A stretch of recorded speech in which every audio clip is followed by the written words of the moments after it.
Welcome to The Grant, the EU funding podcast.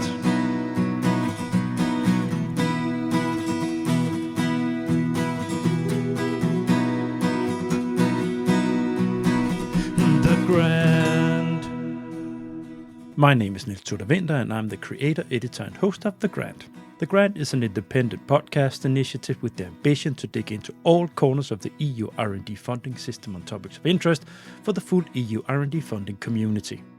Don't forget that there is a The Grant mock-up for the best comment, question, or shared insights on my communication short series. Check out my new short series on communication strategy for details on thegrant.eu. For both technology-driven SMEs and research and technology organizations, collaboration is vital. For the tech-driven SMEs, collaboration brings them further and attaches them to the research organizations with framework conditions and capacities that facilitates their ideas into the real world. For the RTOs, the collaboration gives much-needed injection of ideas and vibrant creativity that fuels and fertilizes their big research machines. In other words, collaboration is a true win-win. One of my old contacts from Aalborg University, Paw Mortensen, also has a couple of tech-driven startups SMEs under his belt. One of them being Heatflow, specializing in advanced thermal management solutions for electronics across various industries, including data centers, automotive, electric vehicles, telecommunications, and space. The company works closely and continuously together with the large Danish RTO, Danish Technological Institute, on funded projects. I, of course, had to investigate this and invited Paw and Ellen Hedegaard from Danish Technological Institute into the virtual podcast studio for a talk about the nature of collaboration and how they structure it. Please enjoy.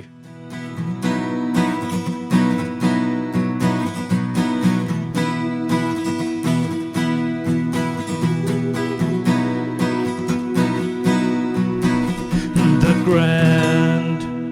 Welcome to The Grant, the EU funding podcast. Now, since I started this podcast 2.5 years ago, I always had it as a point that I wanted to get SMEs into the show once in a while. But it's not that easy. I do know a lot of SMEs. I also do know a lot of SMEs that are dealing with funding, but it's not the flow of contact, so to say, on LinkedIn, and when I plan, it's they don't come that easy. But this one is, and this is what we're going to talk today. Well, not easy, but this one came in. That's exactly because of my old job and working with the EU R&D funding. Now, I've already been talking way too much. Paw, Ellen, welcome. Thank you, Niels. And thank you for inviting us to this podcast.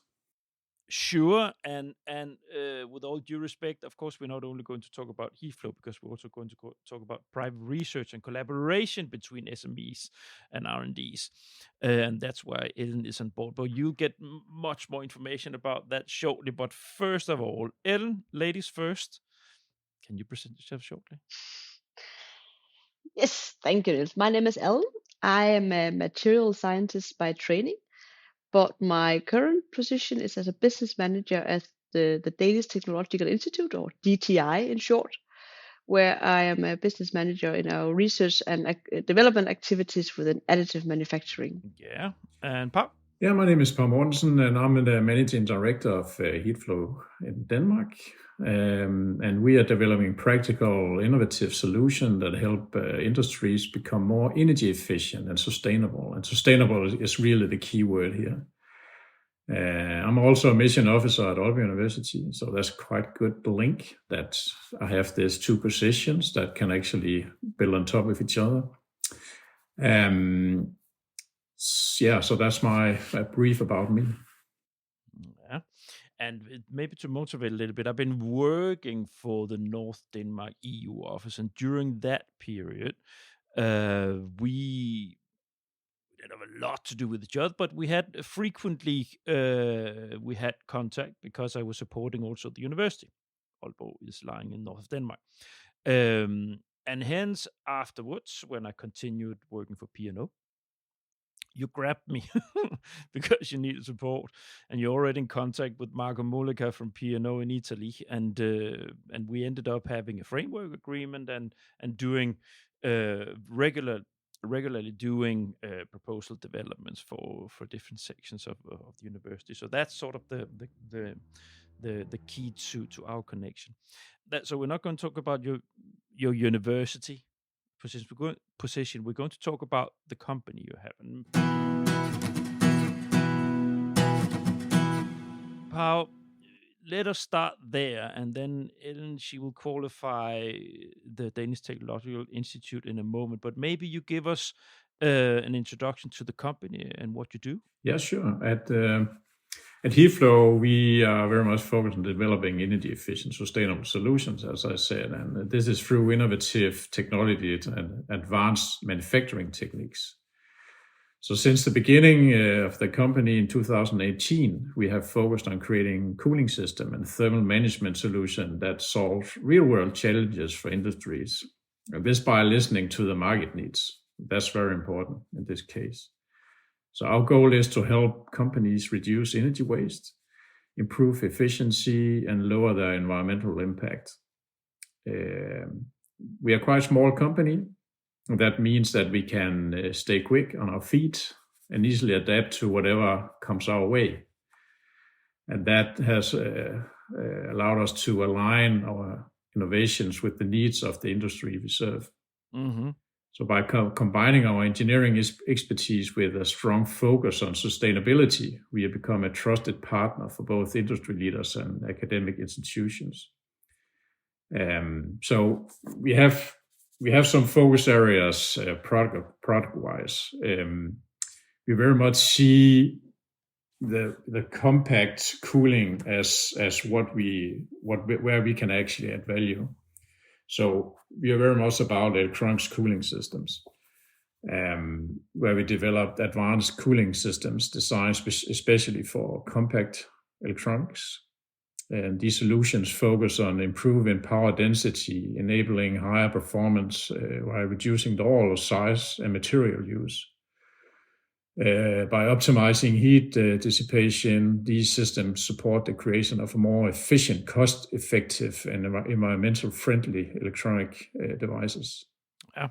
This is especially important for industries requiring high-performance electronics where energy efficiency and compact designs are critical. Please just ask if you.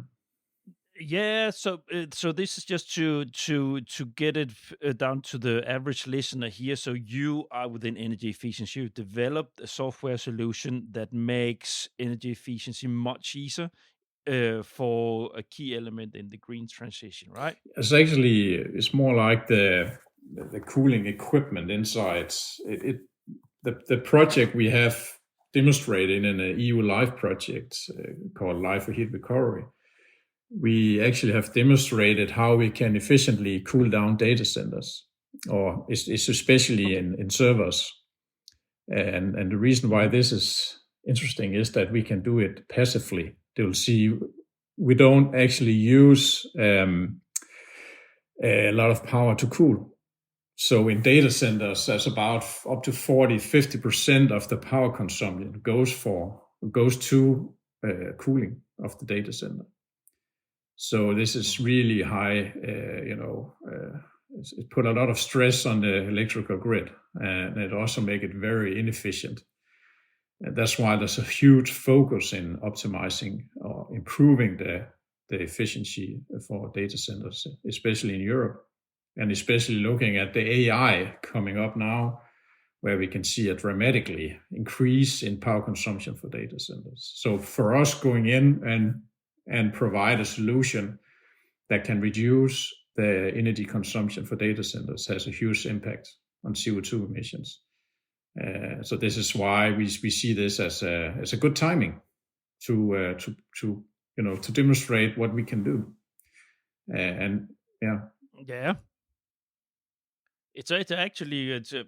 It is indeed something that is a hot spot, because we like to move forward. Data centers they've been for years, even before AI came in, and now also cryptocurrencies are going to raise that bar. So you're operating within an area that is where it's vital to get energy consumption at least a bit down. Yeah, and actually we believe we can reduce the power consumption by minimum 20%, and we can actually utilize because we can cool down the servers passively and without actually using liquid cooling. There's no liquid inside the servers, and the market really likes that. Then we also have a very high output temperature of the waste heat that we can use for something relevant, and there we believe we can utilize up to 90% of the wasted heat, and that actually makes a bonus. So on top of reducing the power consumption for data centers, we can also utilize the waste heat. So we have a lot of projects on that now, especially together with DTI and Ellen, about optimizing also how we can produce these cooling systems more efficient. And it's a nice bridge to the last bullet in this section here, because the EU Commission loves synergies. They love if you can reduce consumption and increase profits and do all kinds of other good things at the same time as you're doing one thing. So funding, I know from our conversations that earlier throughout the years that you have focused a lot on the strategy of the building up the company and strategy, business development, to use strategically funding as a part of building the company. Can you share a little bit on that? Yeah, we have structured our collaboration to most of our partners. And Heatflow focuses very much on identifying markets needs and developing initial concepts. And together with DTI where DTI provides the technical support, testing, and validation necessary to scale these concepts into market-ready solutions. So this combination, having like partners like DTI and actually focusing on how we can use our strength in the right way, the funding has been a good gearing or lifting rod in order for us to have these very important projects that actually make sense, and I will have a very big increase in TRL level. So even though we often go from low TRLs, we have always experienced that we go to high TRL in the end of the project. So that's really what it's all about, and to have these project consortiums that can actually do that. Yeah. So thanks. Now, when you do projects, you always collaborate, and I get it that it seems like you have a nice collaboration with our dear other guest here. Let's. I hope it's a nice collaboration. Let's can you share a little bit with us about what kind of research organization you are and how you collaborate with SMEs? So basically, DTI is the Danish Technological Institute. DTI is a RTO. So we know RTOs from all over Europe. We have Syntef and RISE in Norway and Sweden. We have Tecnalia in Spain. We have Fraunhofer in Germany. We know these RTOs. They are quite expensive network across Europe. And basically, DTI is an RTO like most of the other RTOs. But we are a bit different, and that's an important difference. We have more than 70% of our income is from commercial activities. And that's a very, very nice opportunity for us because we are allowed to go all the way from research and development all the way to implementation into an actual commercial setting. So, for example, I'm a part of the Additive Manufacturing Center. And we can, because we have this high percentage of commercial activities and very, very low percentage of government supported activities, we are allowed to run a commercial production. So we actually, beside our research and development activities, we also run commercial available additive manufacturing production. That means that when people develop or research with us, we can hold their hand all the way through the process. So we can help them look into, should we investigate additive? What kind of additive should we develop? What kind of research is required for us to go into additive? And then if and hopefully when we are successful, we can also help them actually produce the parts. So we also help producing the parts. And that's the same for all of DTI, because DTI is a big organization besides just the additive. So we do all sort of developments at DTI. We have a food and production division, which works on safe, sustainable food production, how to develop new production, how to develop new production methods, automation, automizing the production flow in all sort of industries. We have a building and construction division that helps develop new building materials. They help working on a healthy indoor climate. They help looking at the life cycle assessment of building material, all sort of building related activities. Then we have a energy and climate division. This is on energy efficiency. This is on sustainable energy. This is on intelligent energy systems. How do you set up the electricity grid to be intelligent in a green, renewable energy use case scenario? And then we have some colleagues working on environmental technology. So they work on chemical testing, biological testing, technologies for clean air, technologies for clean water. They work on sustainable material cycles, how to recycle materials. And then finally, we have the materials division, which I'm a part of, where we work on advanced materials, advanced material testing. We have a big range of ISO certified testing facilities. And then the additive manufacturing, where I'm sitting, so I'm working on additive manufacturing.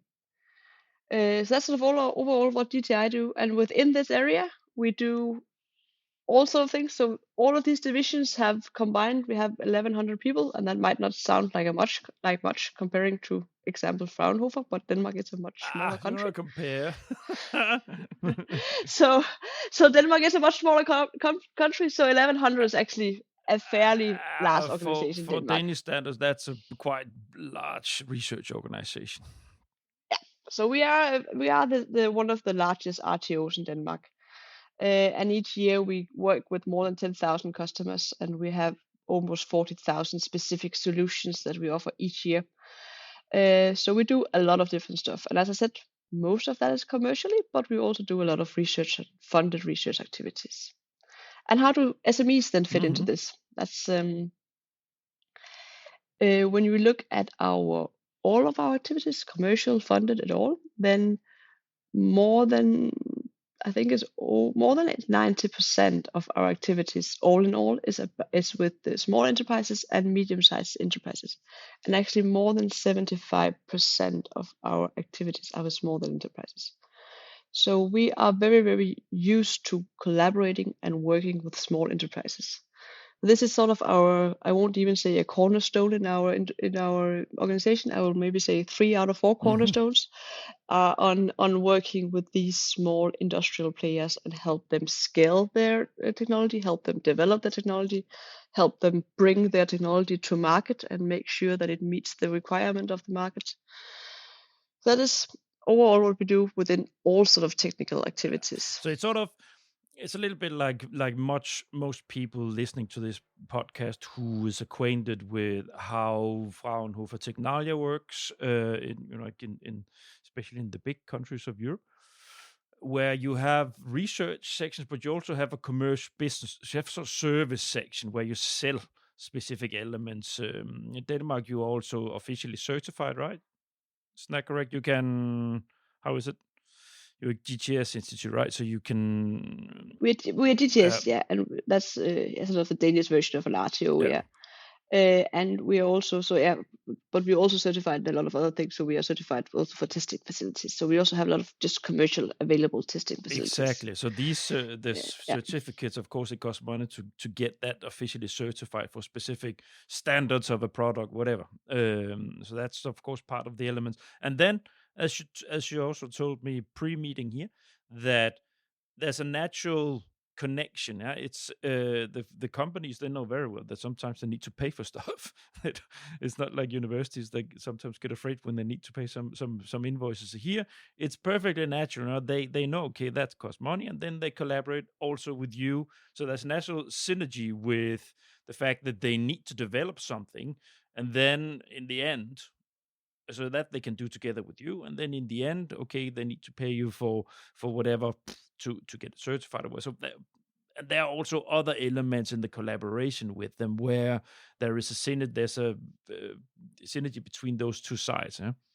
We do see quite a good synergy between our commercial activities and our funded activities.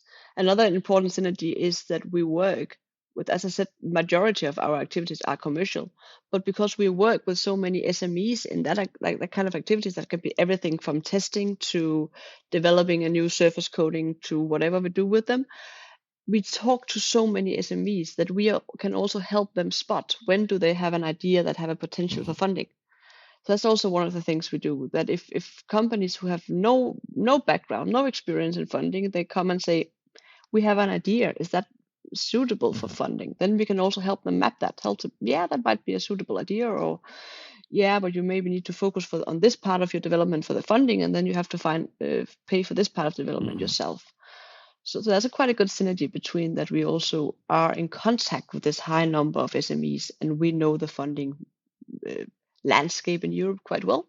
So we sort of spot these synergies also on behalf of the SMEs. You're very engaged, DTI, in both national funding and EU funding, and you have a section, department of people working specifically supporting different research teams and departments with accessing funding, right? Especially the European ones. They can be quite administratively heavy. So we have a team working on supporting just those applications. So and there we talked a little bit about it in the pre-meeting, but we don't have to spend too much time on that. But it's of course, as a research, as an RTO, you're not a consultancy company, but you also have to switch it. You cannot write full proposals on behalf of companies. So how does it work with you when you do develop proposals? That depends very, very much on the case. That we always adjust that to the company if we're collaborating with. There are all sorts of different scenarios. Sometimes we are just a partner, and the company is actually the coordinator of a proposal, and we are just a partner with the technology. So we can just be the partner that prints something, for example, additive manufacture a component into the proposal. Sometimes we help partners build up the consortium because we know a lot of other companies, so we can help them, like say, we know a company over here that might be interested. And sometimes, and that's especially for SMEs that don't have much experience in European applications or Danish applications, but the Europeans tend to be a bit heavier.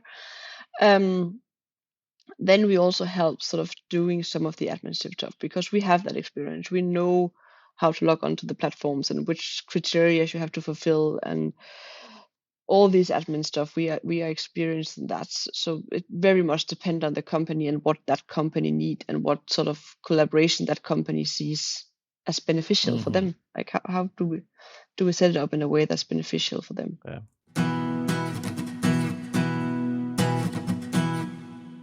Now, slowly moving towards the beating heart of this conversation, because of course we're not going to talk about you separately, what you are and what you do. We're going to talk about how you've been collaborating, and I promised you that we will also conversate about how you work in general with SMEs, because it has added value. And then we're going to take the example of Heatflow, how it has been working with that. But first of all, is Paw difficult to work with? No, he's not. I mean, an advantage of Paw and Heatflow is that they know the funding game. I mean, Paw's been in this game longer than I have. Probably, Sorry, Paw, yeah. but you probably have. and I mean, it's quite nice to have a partner that know this game and know all the tricks and treats of the business and all the like little tweaks that you have to do to make a good story and all They're those the things. best to work with. So, Of course they are. is it, Because you said it's like pulling on the same rope. If you have to push someone towards it, how does that work? On we don't want no. no, but it can also be very, very interesting to work with someone who never tried it before. That's a completely different collaboration. Then we are more dependent on people as actually listening to us and learning. So we do sort of both kinds. We do people like Paw, who is very, very used to the funding world and the game of funding, but might need some either resources like time. Like if you have 2 jobs already, it might be difficult to coordinate an application as well, or who might need a specific technical capacity. So, I mean, for example, if using Heatflow as an example, Paw and Heatflow might be able to envision a way of cooling something very compact, but they also need that produced. And then we can step in and we help the production part of it and designing for additive. So that's sort of one kind of collaboration. And then the other kind of collaboration we have is companies who's not used to funding. And how do we then get them started? How do we help them see that opportunity? So that's another kind of collaboration. So the most important, all you nice, strong entrepreneurs, startups, SMEs with good ideas, please, we need you all. We would love you all to approach you funding because there's so much to gain from it. Yeah, and there's so many people around Europe like us who is there to help and who is eager to help. So let's just have a look at how much have you guys been working together? How many times? How many proposals have you involved in together? Is that continuously? Can you even count them? It has been continuously since I started at DTI. That's been quite good, and we also have some successful application approved, and I think that one of the most important projects we have currently is the AM2PC project, funded by EMERA. EU EMERA, very much focused on the material. So because we see, and as you said before, it goes both ways. So you see the advantage that I have some knowledge about, the funding scheme, but it also goes the other way around. So when we go into a project like AM2PC, I'll explain what it is later. Then we know what to do, so it's very efficient. So that's a good thing about having some partners in a consortium that actually knows what they're doing, and that's very helpful for a company like Heatflow. So as a small company, we don't have the luxury of large R&D budgets and in-house access to advanced testing facilities, and that's where we really see the collaboration with DTI huge benefit. They also. Now you said it.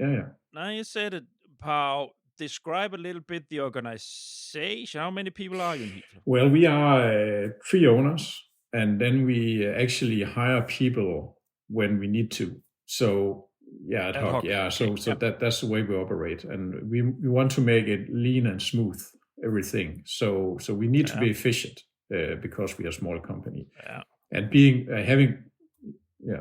having the experience we have actually, can make it very efficient, and because we prioritize in the right way, hopefully. How do you have an actual address, or is it? Do you have a company address, or is it your? Yeah. We are a professional company all the way around. We also have customers within the defense area and so on. So that's also, blue stamp that Heatflow is actually a professional company, and what we are doing is also professional. So even though we are a small company, as we actually decided to be like that, a small company, we'll say below 20 people, because we are an R&D company. So we solve complex, problems without technology, and that's what we can bring to the market. It's actually to be very direct of what it is we can do. Now, what I wanted, I had a point with that. So when did you approach? So the first time, did you know Ellen? Did you know the department at DTI? Yeah, I did. From the work from I university. thought we'd been working together with Ellen previously when she were at Aarhus University many years ago. But the connection between DTI and you was established before I joined DTI, right? You know, really, Yeah, it was. Yeah. So I have a good collaboration daily, nearly with DTI, and yeah, it's a small country, and the energy sector is somehow also a small world. It's the same people all the time, so this is also very beneficial when we are making these projects and also evaluating the ideas we have, because there's a lot of ideas out there.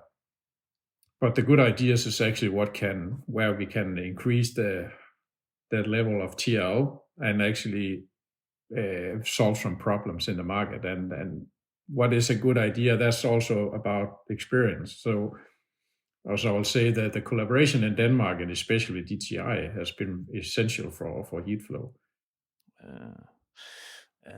Now I'm trying to get to a point to talk about when this collaboration started. So because you've been working with EU-funded projects for years. 25 years, yeah. Because that's part of the university. It's part of what you've been doing at Aalborg University. When was the first time you kicked off? Can you remember the collaboration with DTI? I think it was already. Was that in beginning of the company? Yeah, in 2018-19. So it was pretty much on the methanol side. Previously, I had another company called Alpcon, and in that company we actually made some thermoelectric solutions, self-powered heaters, and so on. And already there, I have a long history with collaborating with DTI on the testing side and evaluating our solutions. So we just continued that. Maybe focus more on the power electronics and cooling of that, and how we could optimize our solutions. But the real work actually started together with Ellen, where we look at this additive manufacturing. That's a huge benefit for us because today we are very reliant on having suppliers from Asia, and we want actually to be more. We need to have more confidence in our supply chain. So we are looking into this area with additive manufacturing, and we started 2021.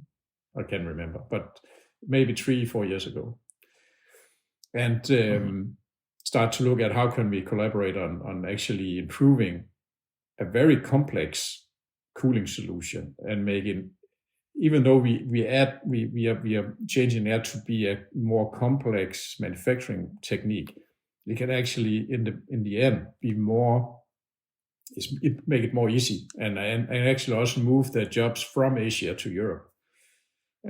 So that does really have been our main focus when we started the collaboration with DTI. Yeah, because I think the first real project we did together was the small Danish one, the design for additive, right? We did the small proof of concept. That was around end of 21, I think. Yeah, I think so. And it actually showed in the first run, when we did the first test of that, it showed that we could actually be exactly as efficient as the 50-year-old manufacturing techniques that have made in Asia. That's just showed that the potential with the collaboration on additive manufacturing is significant, and will actually be a game changer within compact electronics. How are you working with this corner that you're collaborating with Heatflow and Power here? How important is that for you as an RTO? The Heatflow collaboration or SMEs in general? Because the SMEs in general, that. No, I'm talking about the subject.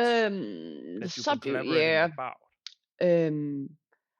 I think it's difficult to say something as generally for us as an RTO, because we are doing so many different things. So this one will not really be important for our food division, obviously, but for us it's actually important. Yeah, for our corner it's actually quite important, because these more efficient cooling solution is one of the sort of most strategically important things that we are looking at with additive at the moment as well. So this thing of that you can use, I mean, we are all geeks. We love additive for additive because we can do cool stuff and people can print nice sketches. But the thing that you can actually use additive to obtain an efficiency improvement, a improvement on the energy consumption, and to actually improve a product that's going to run out there in the real world, that's really where it's fun. So that's the thing of collaborating with people that have a knowledge where additive can be an important tool to bring it to market. That's very, very interesting for us, and that can be within cooling, but it can also be within other industries. But the cooling sector and the energy of efficiency agenda is important for us. So it's also something that's important for us to work with. Now, I'm trying to move towards the nature of the collaboration that you have, how it's structured when you then approach one. Because what we're having here, you are two individuals and you come from two different backgrounds that is heavily calibrated with the funding world. So you know exactly what you're doing. You have a strong network, both of you. And not only yourself, but also the organizations you are attached to. So, Paw, your connection with Aalborg University and all the network you have throughout Denmark and Europe, and the same goes for you. You've been working with this for years. You have a network internally in DTI, and you have a strong network throughout Denmark and Europe. Now, how do you structure your approach? Because you said we haven't even put a number on how many times you've been preparing proposals and so on. How do you structure this? Is this something that comes naturally in your exchange that Paw has you look? Because I know how these things work as a former private consultant, right? You have a client or you have a conversation with someone where you look, we would actually like to do something in this corner because we realize that if we do this and this, we might be able to do this and this, but we are lacking the knowledge from this corner to be able to do it, and then it starts to roll, right? Is that how?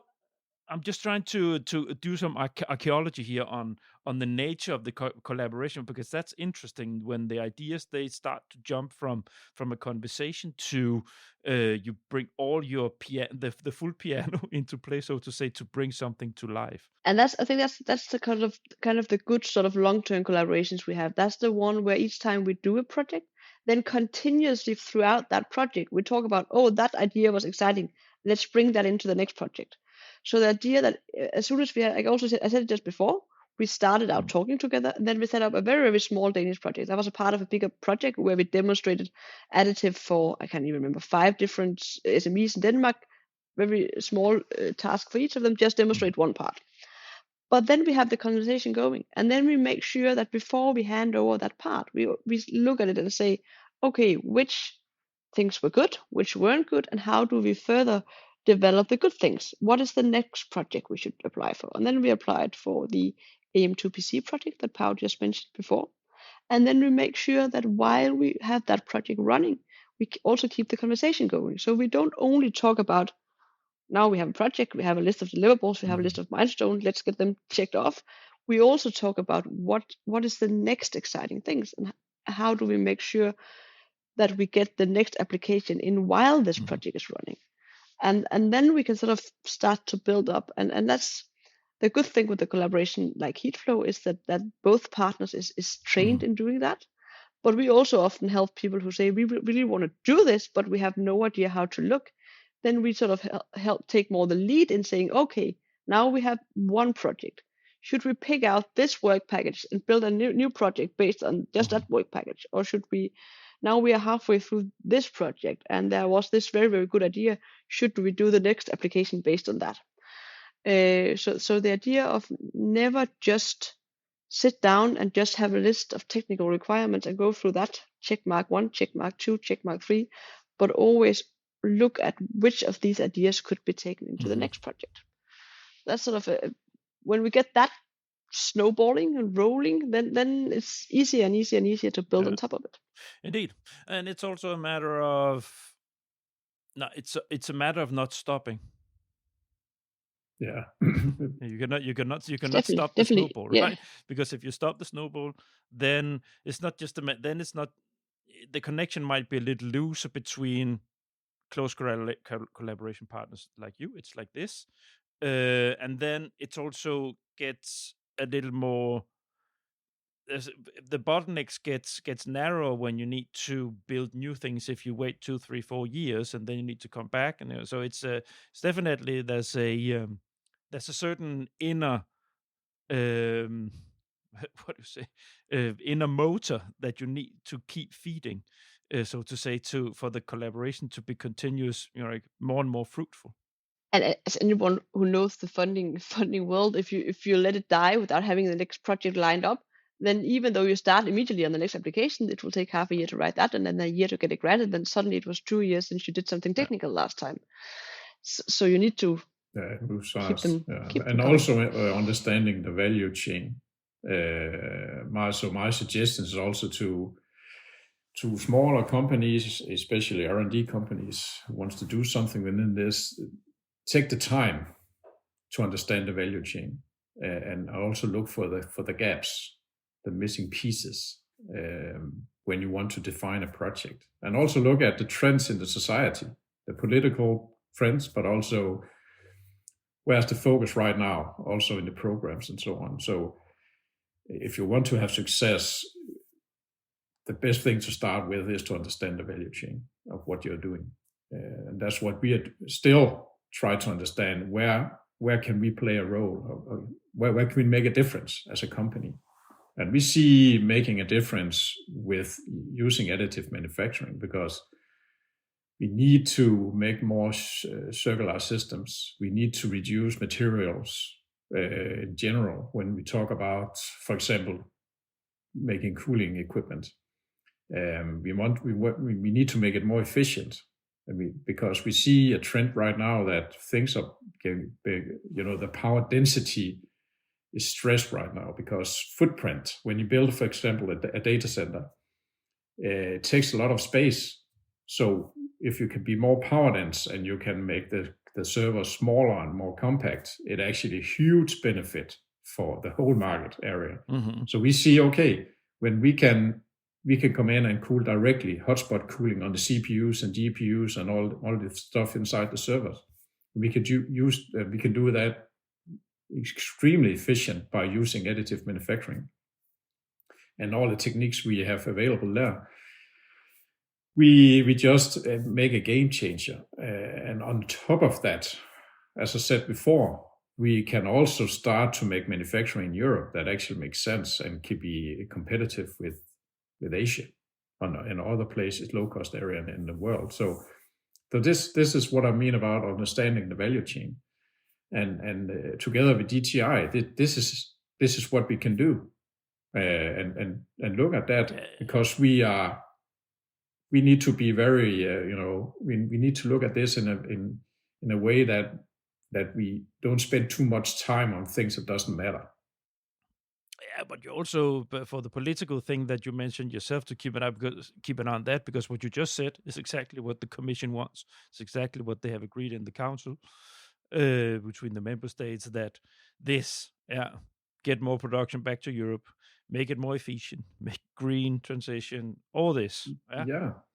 It's so you are a company that where they sit and nod when they look at the whole purpose and the whole product. We get good feedback. Yeah. The same goes for you and the research you do. That's where they want us to go. But also that gives us also some possibilities to make an influence on the EU policies. When we ended this Life for Heat Recovery project, where we demonstrated the data center cooling, we sat together with the EU Commission or some representatives, and they asked, "What do you want to do now?" So my feedback was that, "What can you do now?" And now it's up to you to change the regulations, because we set the standard, what is possible. So now we can actually put a pressure on the data center industry So that's also a way you can work. So you need to adapt this so it also make good sense for Europe, but also for our own company. That we actually, if we can change that and people they are forced to collaborate with us, that's a huge success. Now you mentioned something that will make the curious listener think out there. How do I influence policy? Now, the good part here, he is connected to Aalborg University, and they have an office in Brussels, Lausanne office, and they are not only working on identifying possible collaborations for institutes, but they also deal with the policy side of it. So my best guess is that you channel it through that. Not really, no. I try to keep. I try to keep that very separate. Yeah. Okay, then good. But I would like to share also. Do you make joint forces, Ellen? Do you on this part? No. Not on that project. We were not a part of that project. I'm more thinking about the policy part. To make your voice heard. Not that much. No. Not that much, actually. We are not. But it helps when we mention the collaboration, and I do all that all the time when I have the chance. And the good thing to be in a EU project that is that you need to make final reporting, and in that reporting you actually have the opportunity to write something about this, and everybody can do that. So and when I mention that we are in collaboration with like DTI and other in that value chain, that really helps to blue stamp or to okay, what they're saying is actually true. It's not just something he makes up, because this consortium is actually very strong, and together with huge collaborators that also have a known value and what they can do in projects and the influence they can make on this. So and actually, sorry, but actually also the other way around, that we are also at DTI known for being good at collaborating with SMEs, and that's also part of our value, is that we are not just doing research for the sake of research. We are doing research to make it getting out there and live at SMEs, at companies, in industry. So this specific project we did not do together. We haven't really done that much sort of political influence together, but there's value for us as well in working with SMEs, because that means that things get out there. They have a real life after project closure.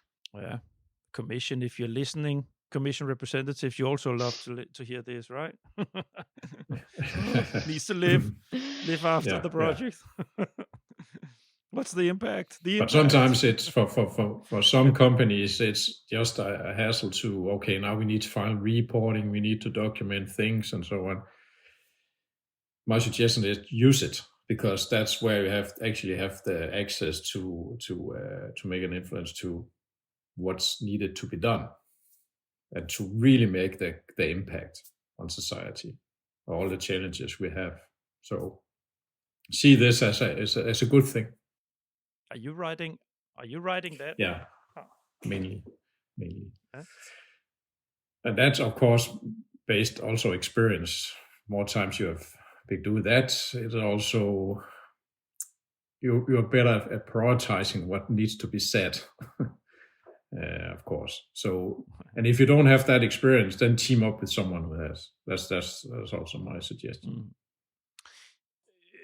Now you mentioned it, and now it's a little bit more low practical. But so, do you have a division of labor when you develop proposals? Do you have a certain way? You've been working so much together now. So, do you have certain way, I put into a frame how you collaborate when you have to develop the text and so on? I would say often that we might have more resources that we can move around, so we have a bit easier finding people and add to an application. So if we agree that we're going to do this application together with a consortium, then we have a tendency to often take the role as coordinator, because we have people that we can. As a bigger organization, of course, there's some flexibility in being a small organization, but there's a bit of manpower flexibility in being a large organization that we can easier move people around, and we can often set a team that can focus on this application within the next X number of months. Whereas I don't think I'm putting words into the sort of speaking on behalf of Paw here. I think they are often a bit more pressed for time at Heatflow's end. They're a bit more. Yeah, we need to spend our time right. Yeah, it's, resource efficient. Yeah, so we will often. I think DTI has coordinated the majority of what we've done. Yeah. Isn't that? Yeah. I think that's okay to say.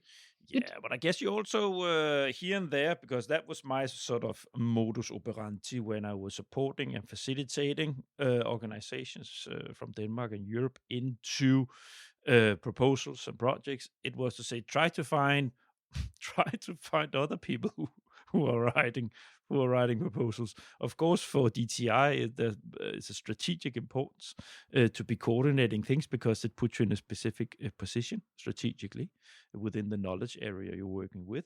But sometimes it's also a matter of the art of the possible, right? So resource-wise, sometimes it makes sense to jump wagon, right? On someone that you know is writing a very possible winner with the right partners and so on, then jumping in. And I don't, it's gonna sound a bit too happy about our own effort here, but we also do have quite a high hit rate at DTI, so we are used to doing these applications. Don't be humble. You're allowed to you're allowed to brag on the grant. I'm Danish. You're allowed to brag. I'm Danish. It's in our blood that we don't try to avoid it. Listen, on the grant, you're allowed to brag. You're allowed to sell. You're allowed to shamelessly self-promote. It's the Danish jantelov. But we do have experience in these, and we do have quite a high hit rate on a lot of the European projects and Danish projects for that matter. So it's That's actually a fact.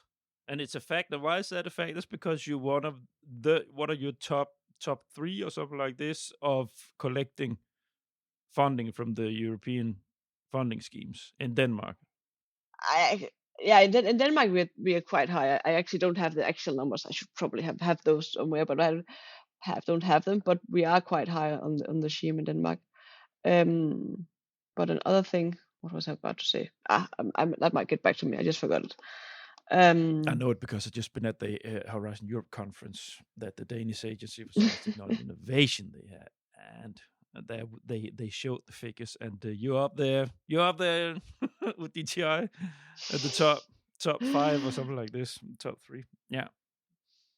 Well, now I remember what was that I was going to say actually. We are, not to brag, but we are quite good at writing these applications as TTI. But what we don't know is all the technical details of all the companies.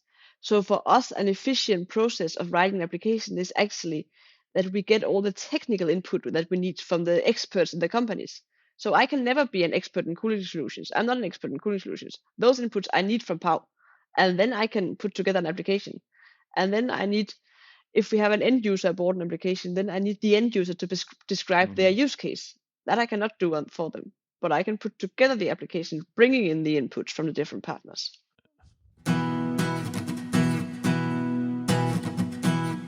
I think, for me, I think we kind of gave a good idea of how a collaboration is between SMEs of all sizes and an RTO of your size, and how you work on a day-to-day basis.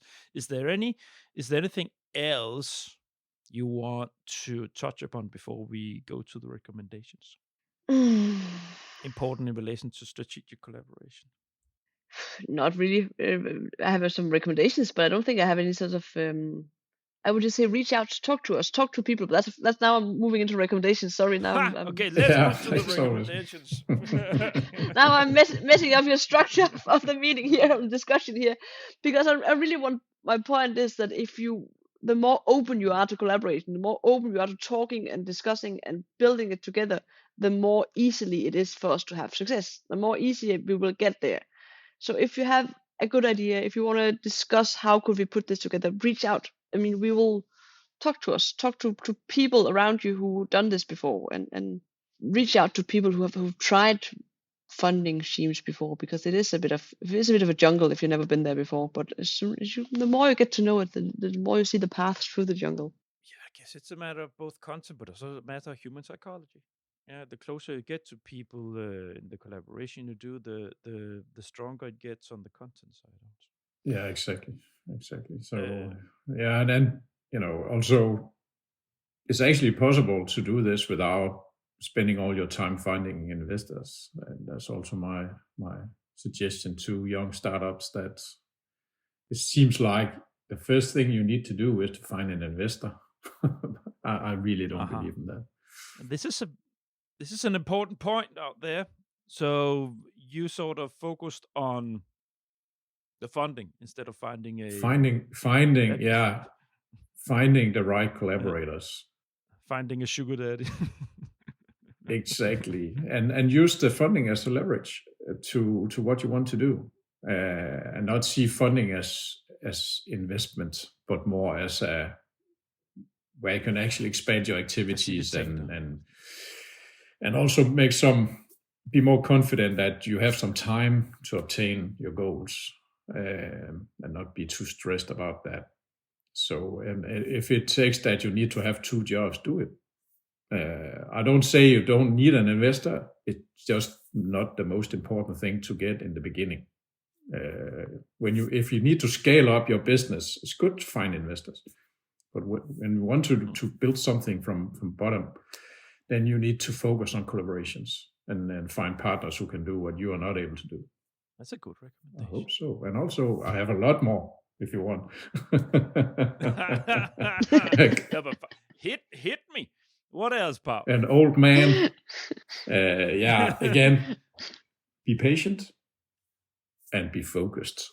So what I see in startups nowadays, and also in established companies, is that if you're not patient and you see, okay, we can also get money over here, it seems like to be a market over here, and these guys say they want to do, and then you go a lot of different ways. If you do that and you have success by doing that, you are very lucky. So we started the Heatflow in 2018. It's now, within 1 or 2 years ago, we actually started to be commercial success, even though we have all this experience. We also did mistakes, but I think we have been very efficient. But now we actually enter a really good setup and access some markets that is very, very interesting for us. So be patient and focused. It takes time to enter these collaborations.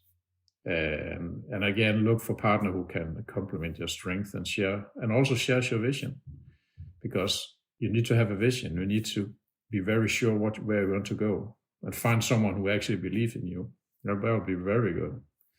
And I also said in the beginning, understand the political trends and use funding programs to access resources and connect with collaborators. So when you have been in this game for some years, and like Ellen said, she's confident by having Heatflow because we know the game, this is a good way, because then we don't have to argue that, are you sure this is right? They believe that, or DTI believe that Heatflow actually has something to build on. And we have showed that. And now also maybe have some opportunities for us, because DTI have a big network. And maybe if we are lucky, we can also access that. And maybe there's a customer who can use Heatflow for something, and not only for funding, but also for commercial collaboration. So yeah, I think that's I can talk very much about this, because I have a speak about how to be focused and how to actually move forward fast, but still be focused. But I think that's an important point, addition to what Paw just said. Not that I disagree, of course, with what you said, Paw, but I think that's an important point, that yes, it is nice to work with people who know the game and know the funding world. But if you don't know that, don't be afraid. Still, don't be afraid to reach out. So even though you're a company who don't know the funding world, who never tried it before, you should still not be afraid to say, okay, I'm gonna find some collaborators who know this game, because so don't get scared away because you don't know it. Mm-hmm. I think I've been working a lot with organizations where they have no clue what it is. I've been trying to get a lot on board throughout my years as a facilitator, and I've always said, look, there's so many people who want to help. There's so many people who wants to help.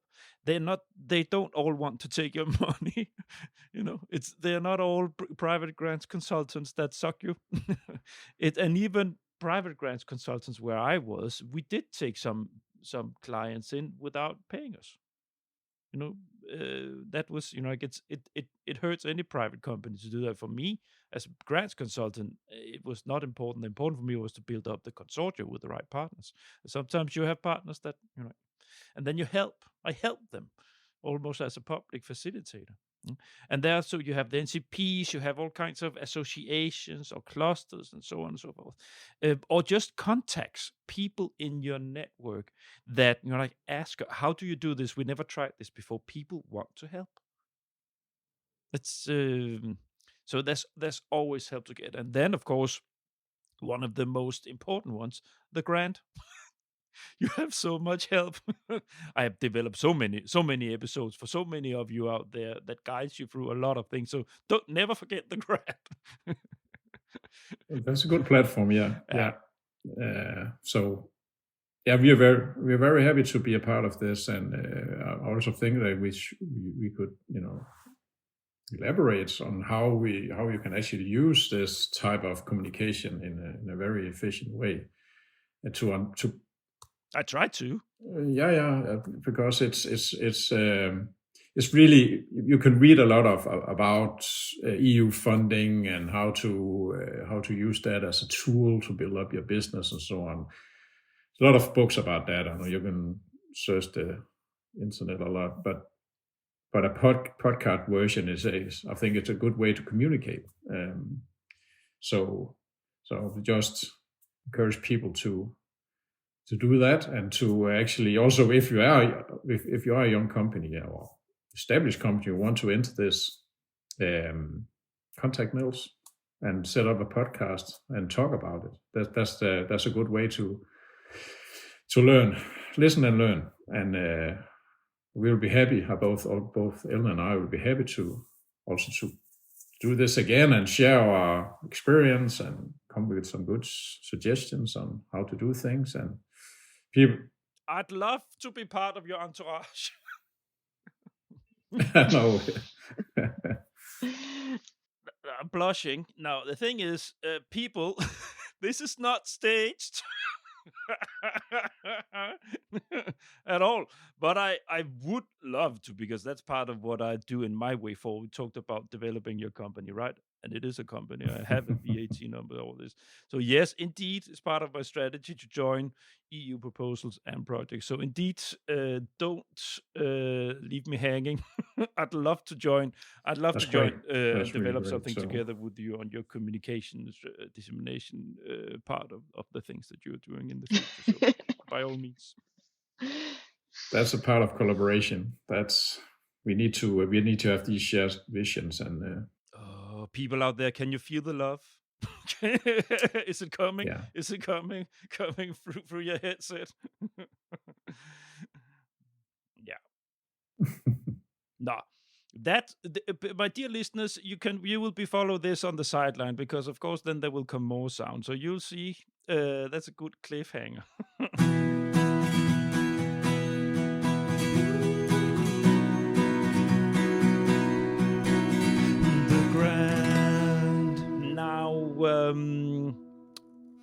That would be the recommendations right now. I always have, for all of my episodes, the toughest challenge. Sort of a segment as when I was started up this podcast, thought there should be a continuous red line for all of my episodes. So toughest challenge. What's the toughest challenge in this kind of collaboration?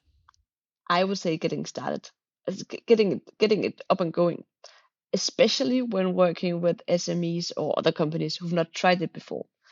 if you're sitting, and I've never owned a company or been running a company, so what do I know? But I have the feeling that if you're sitting and running a company and someone tells you there, if you go into this collaboration, we might win a project in a year. It might be difficult to prioritize the time and prioritize the resources for that. And it also might be difficult to see, if you've not tried it before, seeing what value do I get out of this when going into that kind of collaboration. So it's always to get people started, how to make people see the value they would get out of it if they went into that kind of collaboration. And I think Heatflow is a good example on if you prioritize this, if you put resources into it, if you put time into it, you can get some very, very good developments going through these collaborations, through these funded projects. But we always see I think it looks like a big mountain first time you have to climb it. And if people haven't climbed that mountain before, I think they see it as a tough climb. And being able to manage the complexity of multi-stakeholder projects. Aligning goals, timelines, deliverables that require clear communication and careful coordination. That's a tough one, because you need to align, and it is somehow very tricky. For example, our AM2 PC project, that is all about making a 3D print out of a evaporator for hotspot cooling. We work closely with DTI and other partners to ensure that everyone's contribution align with all objectives. So while this is challenging, results like optimized cooling system and advanced manufacturing methods actually make it worth the while, worth the effort. So even though it's tricky to align all these objectives and make sure that everybody benefits, when you do that and do the hard work and crawl the highest mountain, then it actually it's a great feeling when you have success with that. Yeah, because the thing is, it's the proposal part that's really rough. And actually, there I was gonna add to Paus that one thing is aligning throughout the actual project phase, but also when going into the collaboration. I think what a lot of people who are new to funding do not, maybe not fully realize, is that you have really, really to align your storyline going, what is it that we want to obtain in this project? So this application process of going into, you really, really need to talk to each other in that application process to get aligned, to see where are we going together? What do I get out of it? What do company A get out of it? What do company B get out of it? And what do we as a project get out of it? So there's also a lot of alignment in the proposal writing phase of these things. We all been there. No. I actually think it shows. I'll just say that the good proposal applications, you can see when we have success by aligning and understanding each partner and what it is you want to do and what we can do and what we benefit out of the project. It shows very clearly in a proposal. And I think that's also why DTI, Denmark in general, have a good success rate in funding. And to link back to my original tougher challenge, that might also be the one that's difficult if you never tried it before. If you never tried this before and you just know your own technical expertise, then it's difficult to get it linked to all the sort of alignment with all your partners. I think we are all of us in this virtual room, but many of our listeners also, they have almost every single proposal, especially if it's a big European one. There's always partners that are hanging, right? Always partners where you don't really get the feeling, what are they, who are they, what are they actually doing, what are they. Sometimes you even wonder what their motivation is, if it's just the funding, and dragging information out of them and so on. That's the reality. That's how it is in large collaboration. If you have a small consortium, 4, 5, 6 partners, it's good. Yeah, it's there. You can't hide behind anyone, right? But as soon as it gets a little larger, it's I've been there many times.